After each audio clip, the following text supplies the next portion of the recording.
Now, there are times when we're going to get really excited that everything is fine, but there's a big cheat on the street, and it's this gentleman you see on the screen. He cheated his way to strong growth last year. There was not available in the US economy strong growth. So what did he do? He asked the central bank to go and print lots of dollars and to throw it out the window. And they did that through massive tax breaks for a relatively small group of people, particularly companies and for rich individuals.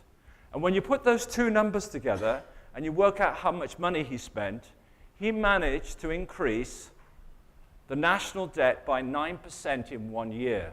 No wonder the economy grew. I mean, if you could go out tomorrow morning, the bank just gave you some free cash and said, you don't have to pay it back, give it to me back in 30 years from now when you won't be around. But there it is, on the table, now go and spend it. But how do people spend it? The typical company in the United States spent it on buying back their shares. What happens when they buy back their shares? Typically, the share price goes up. What happens when the share price goes up?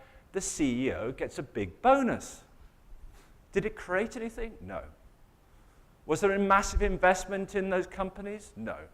Did they go employ more workers? Well, they did, but cheap labor. So there was nothing sustainable in what he did.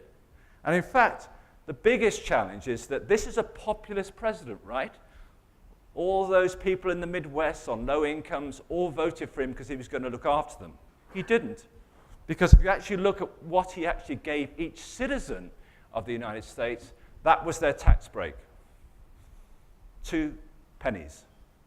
All the money went to rich people who don't tend to spend it, or it went massively to the companies who went back and bought back their stocks in order to increase their incomes by increasing their share prices. So unsustainable, but his legacy is to leave the US even more indebted than it ever was before. So don't believe in this stuff, and they did for 9 months because the stock market went up. But at the end of last year, people realized unsustainable. Growth in the US is likely to be 1.9%, but not the 3.5% we were seeing on our screens as we closed the year.